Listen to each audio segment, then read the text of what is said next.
বিদ্যাসাগর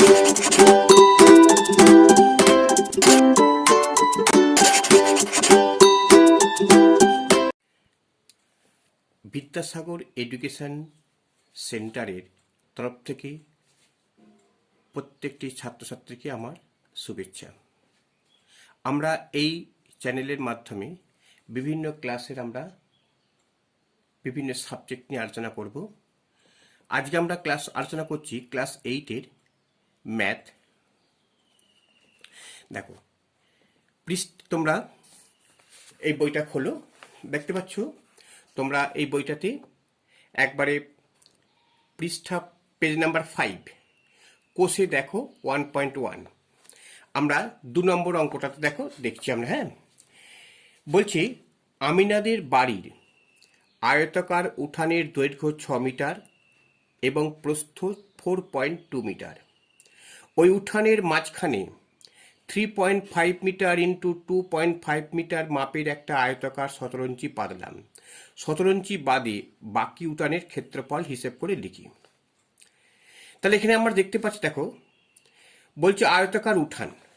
আমরা ছবিটা আঁকি, দেখো আয়তাকার।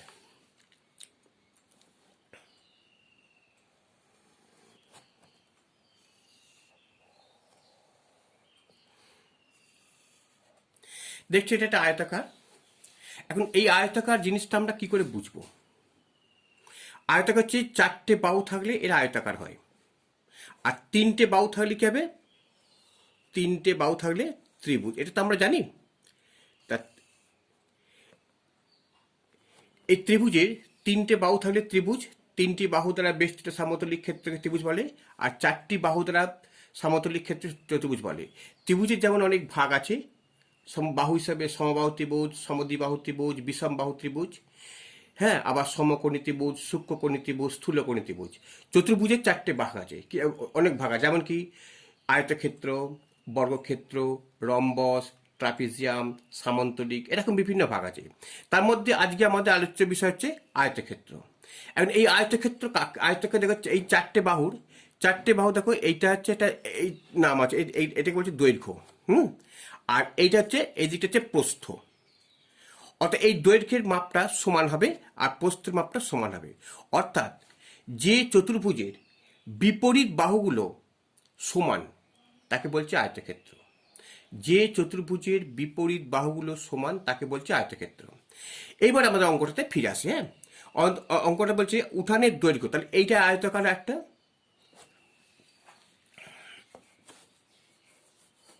তাহলে এটা হচ্ছে আয়তাকার একটা উঠান। হ্যাঁ, এই উঠানের দৈর্ঘ্য দেখো 6 মিটার, 6.2 মিটার লিখলাম। আর তাহলে এটাও হবে 6.2 মিটার। আচ্ছা, প্রস্থ কত বলছে? 4.2 মিটার, আর এটা হবে 4.2 মিটার। বুঝতে পারলে? তাহলে এই যে আয়তাকার বলছে, এই আয়তাকারের মাঝখানে একটা শতরঞ্চি পাতলাম। ধরো আমরা এখানে একটা শতরঞ্চি পাচ্ছি, দেখো এটা শতরঞ্চি, এইটা আমরা একটা শতরঞ্চি পাতলাম। হ্যাঁ, এই শতরঞ্চির দৈর্ঘ্য হচ্ছে কত? তার দৈর্ঘ্য হচ্ছে 3.5 মিটার, এইটা হচ্ছে 3.5, তাহলে এটাও 3.5, আর প্রস্থ হচ্ছে কত? 2.5, এটা হচ্ছে 2.5। তাহলে বলছি যে এই শতরঞ্চি বাদে, হ্যাঁ, উঠানের ক্ষেত্রফল কত? তাহলে শতরঞ্চি বাদে উঠানের ক্ষেত্রফল মানে কত? এই পোর্শনটা বার করতে হবে। হ্যাঁ, এই যে উঠানটা এইটা আছে, এই পোর্শনটা উঠানটা আমরা বার করব। ঠিক আছে? আচ্ছা, এই অঙ্কটা করতে গেলে দেখো প্রথমে আমাদের এটা নাম দিতে হবে একটা। হ্যাঁ, এ বি সি ডি, এইটা হচ্ছে আয়তাকার উঠান। তাহলে আয়তাকার আমরা কি দেখো, আয়তাকার উঠানের ক্ষেত্রফল, আয়তাকার উঠানের প্রথমে আমাদের ক্ষেত্রফল বার করতে হবে। হ্যাঁ, তাহলে আয়তাকার ক্ষেত্রফল ফর্মুলা কি জানো তো? দৈর্ঘ্য গুণিত প্রস্থ, দৈর্ঘ্য গুণিত প্রস্থ। তাহলে দৈর্ঘ্য গুণিত প্রস্থ মানে কত? দৈর্ঘ্য কত হচ্ছে? 6.2। দেখো 6.2 ইন্টু 4.2, এটা ক্ষেত্রফল হচ্ছে বর্গ মিটার হবে, জানো তো? ক্ষেত্রফল সবসময় বর্গ মিটার। তাহলে এটা গুণ করো। তাহলে আমরা এখানে দেখো গুণটা দেখিয়ে দিচ্ছি তোমাদের, 6.2 আর 4.2, 2 দুগুণে 4, 6 দুগুণে 12, এবার 4 দুগুণে 8, 4 6 24। তাহলে কত হচ্ছে 4, 8 দিয়ে 10 শূন্য থাকে 1, থেকে 5 থেকে 6, 2 দশমিক আছে, দুটোর পর দশমিক আছে। দেখো এখানে একটা দুটোর পর দশমিক আছে, তাহলে কত হচ্ছে আমরা 6 পয়েন্ট,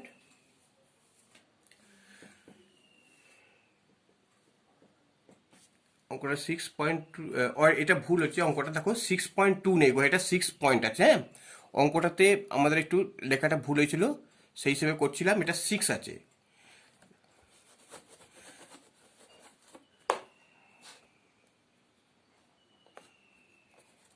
তাহলে আমরা কি দেখতে পাচ্ছি, তাহলে মানে 4.2 আর 6 দিয়ে গুণ করো, 6 গুণে 12 দিয়ে থাকে 1,425, তাহলে 25.2, তাহলে এটা আমরা লিখলাম এখানে 25.2 বর্গমিটার।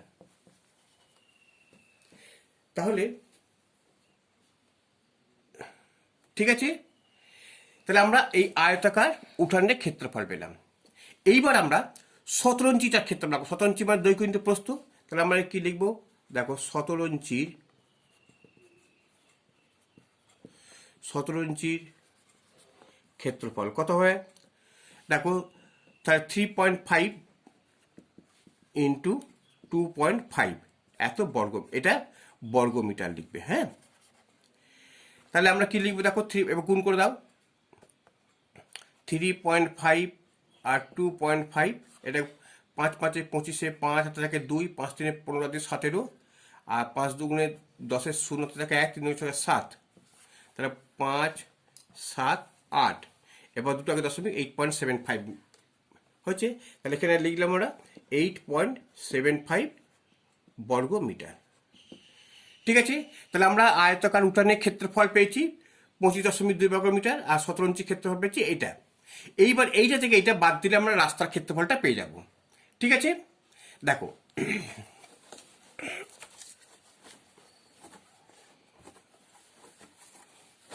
তাহলে অতএব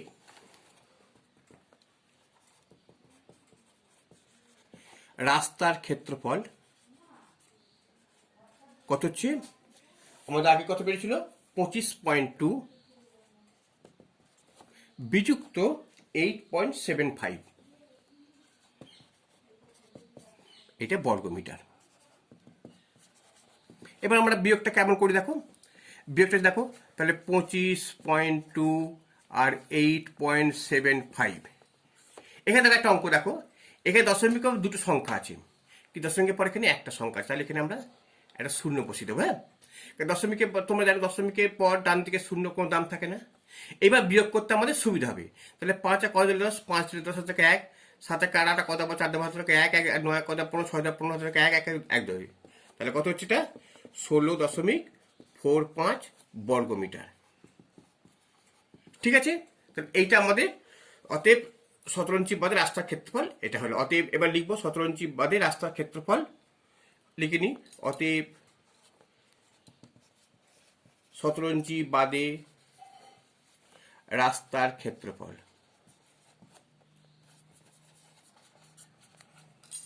কত হবে, 16.45 বর্গমিটার। ব্যাস হয়ে গেল এটা অঙ্কটা। আচ্ছা, এবারে দেখছো, এবার আমরা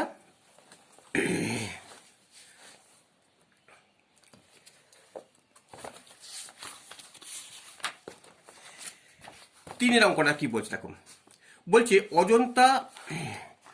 অজন্তা হাউসিং কমপ্লেক্স বর্গক্ষেত্রে পার্কের বাইরে চারদিকে 3 মিটার চওড়া একটা রাস্তা আছে। রাস্তা সমেত পার্কের পরিসীমা আছে 484 মিটার হলে রাস্তাটার ক্ষেত্রফল হিসাব করে লিখি। তাহলে আমরা প্রথমে একটা দেখো,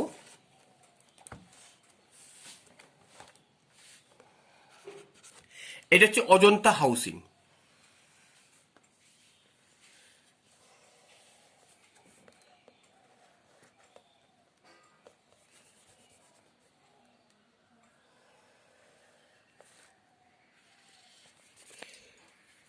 এটা হচ্ছে অজন্তা হাউসিং কমপ্লেক্স। এই কমপ্লেক্স বলতে আমরা কি বুঝি, যেখানে ফ্ল্যাট বাড়ি করা হয় না, বিভিন্ন ফ্ল্যাট, সেরকম একটা কমপ্লেক্স। তাহলে এটা লিখছি আমরা অজন্তা হাউসিং। এইবার বলছে এই অজন্তা হাউসিং এ দেখো কি বলছে, অজন্তা হাউসিং কমপ্লেক্সের বাইরের চারিদিকে 3 মিটার চড়া একটা রাস্তা আছে, তাহলে এই যে কমপ্লেক্সটার বাইরে, তাহলে এটা হচ্ছে বাইরে, এরকম একটা চওড়া রাস্তা আছে। এবার এই চওড়া রাস্তাটা কত জানো তো? 3 মিটার। এটাও 3 মিটার, এটাও 3 মিটার, এটাও 3 মিটার, এটাও 3 মিটার। হ্যাঁ, তাহলে কি বলছে আমাদের, আর শর্ত দিয়েছে কি, যে রাস্তা সমেত, এই যে পার্কটার রাস্তা সমেত পার্কটার পরিসীমা 484 মিটার দিয়েছে। তাহলে ক্ষেত্রফল কত হবে? তাহলে আমরা দেখতে পাচ্ছি, আমরা এবার একটা নাম দিয়ে দাও। প্রথমে ধরো এ, বি, সি, ডি, এটা হচ্ছে অজন্তা হাউসিং কমপ্লেক্স। হ্যাঁ, আর ই, এফ, জি, এইচ, এটা হচ্ছে রাস্তা সমেত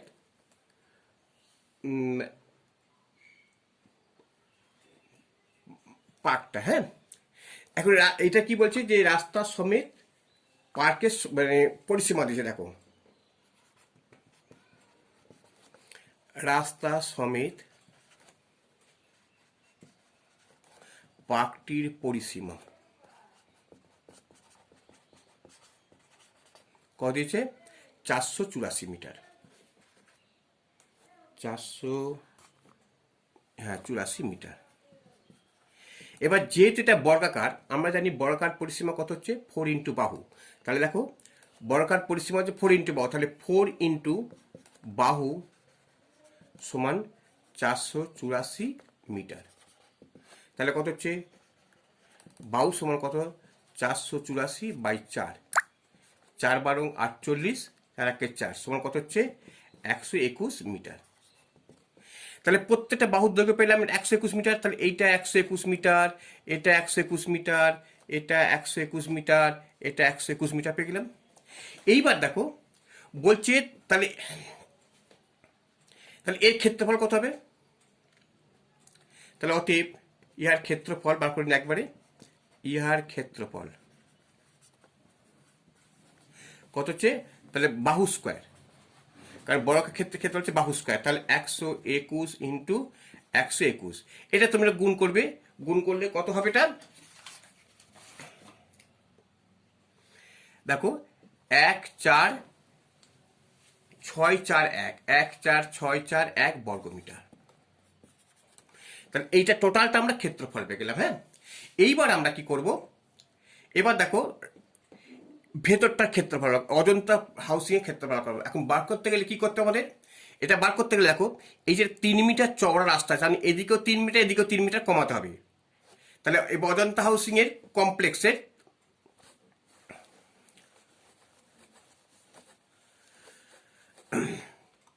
এবার দেখো অজন্তা হাউসিং এর দৈর্ঘ্য, অজন্তা হাউসিং এ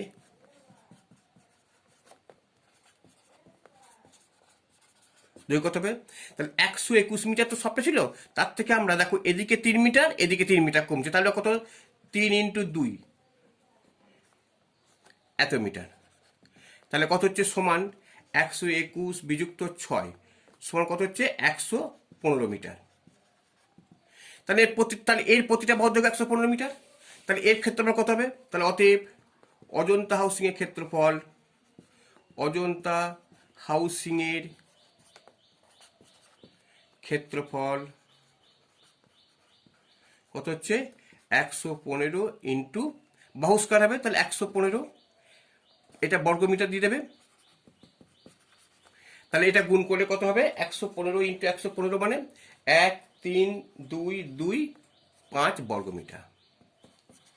তাহলে দেখো আমরা আগে পেলাম, আগে প্রত্যেকটা ক্ষেত্র মানে অজন্তা হাউসিং রাস্তা সমেত ক্ষেত্রফল পেয়েছি, আর অজন্তা হাউসিং ক্ষেত্রফল পেয়েছি। তাহলে এইটা থেকে এটা বাদ দিলে আমরা এই পোর্শনটা আমরা ক্ষেত্রফলটা পেয়ে যাবো। এইটা রাস্তা। হ্যাঁ, এইটা রাস্তা। তাহলে অতএব রাস্তার ক্ষেত্রফল কত হবে?